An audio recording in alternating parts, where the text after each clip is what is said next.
Every patient was a dollar sign. How much can you get done? How much can we bill? And how fast can you get them in and out and get the next one back? I expect to go to a dental practice and I expect them to tell me the truth. Being ethical and focused on patient service and quality care, that's the foundation of our company. Nothing's wrong with making money if you're doing it properly, ethically. Were you? Absolutely not.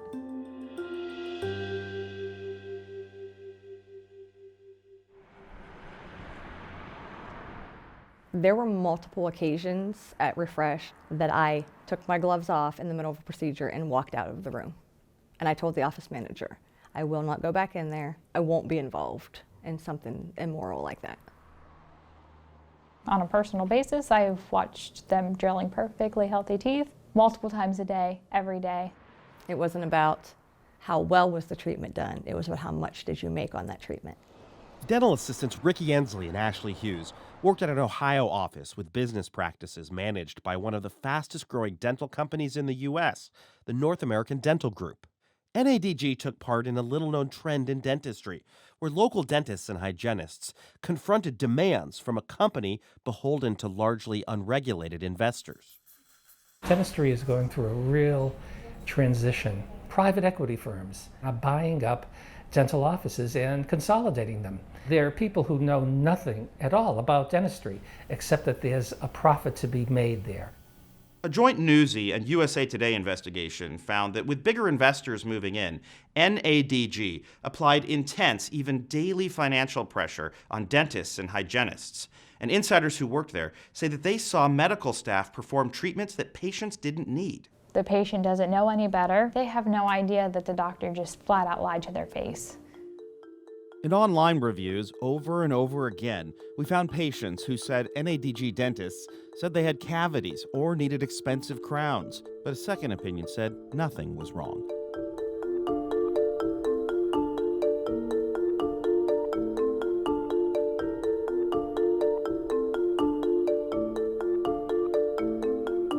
I don't normally review things on Google, but I felt really strongly about how wrong it is to tell somebody that they need all this dental work when they actually don't.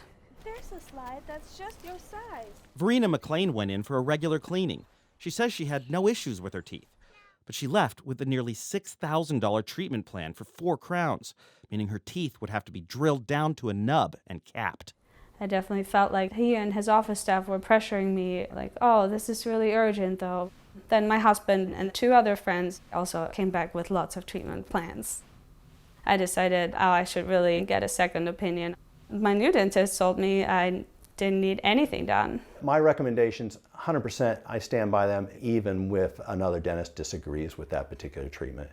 Dr. Dan Kruger was VERENA's dentist at Indiana's Life Smiles Dentistry and a part owner of the entire North American Dental Group, meaning the more profit NADG brought in, the more he stood to gain too. I do not think I was an aggressive dentist. I do think that I was not the ultra-conservative dentist, but I do think dentistry is really soft on specifically saying this is the line for when you treat and then when you don't treat. Patients should be the one saying no, not the dentist. But Harvard dental instructor Dr. Nick Della Russo says dentistry has clear guidelines. When he looked at McClain's charts, I don't see the need for 4 crowns. I don't see the need for any crowns. She might need to have her teeth cleaned in appropriate dentistry. It's one thing if you go to a car mechanic and they recommend something that you don't really need, but losing your perfectly healthy teeth, it's a part of your body that they're violating. How dare you try to do that to me? At North American Dental Group, our culture is derived from the actions of thousands with one unified goal: to change dentistry. Our business is there to support the doctors. Let the dentist and their team focus on great patient care. The non-clinical piece of it is just handled by a resource center like this. You may have your email address for appointment reminders, please. NADG takes over services like billing, scheduling, and negotiating with insurers. And they tell dentists that by selling their own individual practice, they can become a partner and co-owner of over 200 affiliated practices. And so you kind of go from a single stock to a mutual fund. Cooper and Mata say NADG offices offer best-in-class service for patients. and told us that begins every day in every office with something called the morning huddle. In the morning huddle, we start with gratitude. I would say it's one of those secret sauce things for us that it's just been tremendous. I don't know what kind of morning huddle he's ever sat in on, but for 14 months, everyone I sat in on was not at all encouraging. Before we seen our first patient of the day, they would discuss money and figures and what we needed to do to get to where they wanted us production-wise. Let's say John's coming in for a filling on number 12. Okay, but we could also do this, and this to get our production up for the day. And internal emails show a regional director tracking dentists and hygienists by name and even ranking them by the average amount of money they billed patients per appointment, and then widely shared the results inside the company. The regional manager emailed every single day to ask about our numbers. They could see our schedule. They were able to access patient records, all their x-rays, and go from there. There are people who we've talked to who would say that they felt daily, weekly, monthly, constant pressure. They've told us that they're reminded in the morning huddle how they're doing on revenue targets. And that has felt to multiple people that we've talked to as undue pressure. I think you're confusing revenue targets with budget. There's a big difference. And I think that if those dentists were struggling in leadership, were struggling with maintaining a team, yeah, they can certainly feel pressure. I mean, it's it's a profession. It's a high-stress profession. Insiders also reported potential conflicts of interest, like how staff members who patients depend on for honest health advice are rewarded for exceeding revenue targets. Every month, if we exceeded our expectations on our budget, we would get a percentage of that on our added to our paychecks. Whenever a team member, if they're working hard and whatever, there might be a monetary bonus, yeah. It is out of the ordinary for an assistant to know what that office is bringing in monthly and yearly, because quite frankly, that's none of our business. Our business is the patient. Cooper and Mata say protections are in place to prevent overtreatment.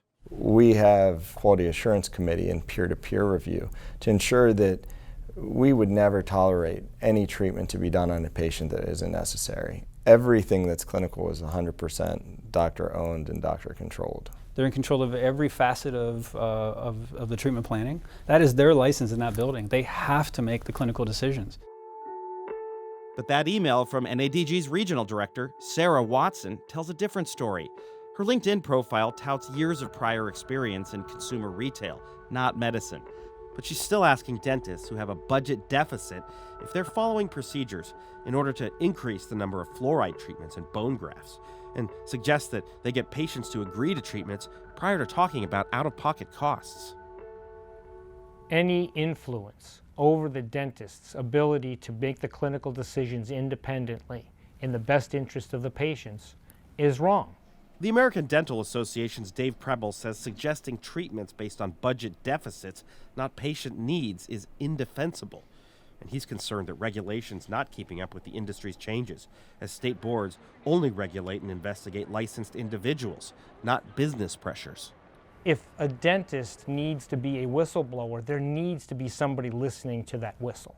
That's what we're saying. There needs to be some sort of a regulatory environment, but state boards have no purview over non-dentist entities. And in that Wild West environment, NADG has exploded nationally, growing to more than 200 offices in 13 states so far, with the growth fueled by private equity investors, who even became influential members of NADG's board of directors. They are not passive investors. They actually take over the company, tell it what to do, how to treat its workers, and so on, which is a little bit concerning for what may be clear reasons. We're not really sure that Wall Street is the best place to make medical decisions for us.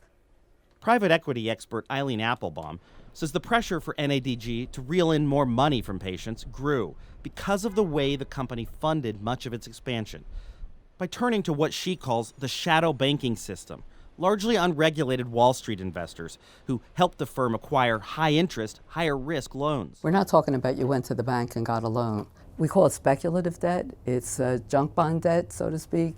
Cooper and Mata declined to say how much debt NADG took out, but VERENA McLean's dentist says pressure from debt had grown so severe by 2017, company leaders pushed the firm's co-owners to seek out tens of millions of new debt just to keep the company afloat. This was a do or die moment for the company. We got to get this financing. Felt like if I did not sign that paper, the company was in jeopardy, hence my investment would have been in jeopardy too. Internal financial reports we saw show the debt only went up the next year, going from $128 million to nearly $250 million by the end of 2018.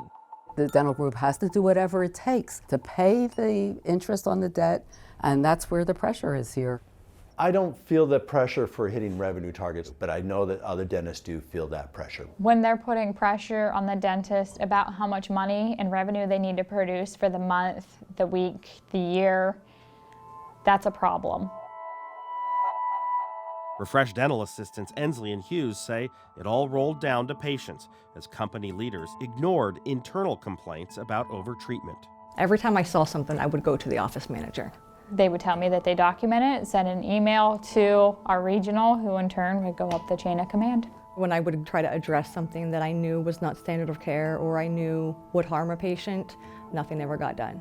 No one ever investigated that I'm aware of. So I went to the state dental board.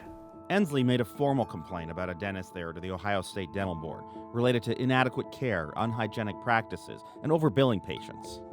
The response: as a result of the board's investigation, appropriate action has been taken to ensure the standard of care for the profession. But the board never made any action public. NADG declined to respond to allegations from ENDSLEY and Hughes. NADG is continuing to grow. Swiss investment firm Jacobs Holding purchased the firm last August, creating the first transatlantic dental group. And early this year, they expanded into Texas. Jacobs has not responded to repeated inquiries, but private equity's move into dentistry is only growing. U.S. private equity firms are reportedly struggling to try and find ways to spend the record amount of cash that they're sitting on. We think there are some very attractive opportunities in healthcare. There's a lot of consolidation that's possible. This is a pretty profitable business. The cash flow is pretty predictable. It checks all of these boxes. When you see that trend, private equity-driven dental service organizations growing in the United States, what does that say to you? It says to me that the dentist needs to be ever more vigilant about what they're doing and who is influencing it. When you have an ethical dentist and you place him in an unethical situation and there's an opportunity to make a lot of money, a lot of people really cave in and they rationalize what they're doing.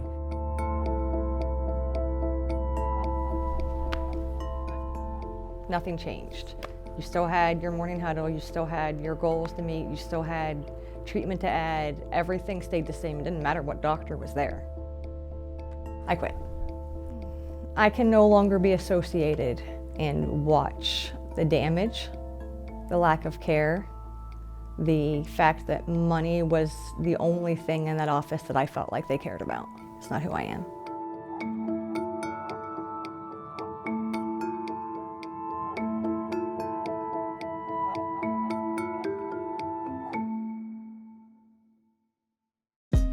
Hey, thanks for watching. If you like this video, check out these other videos from USA Today to stay up to date with all the latest news.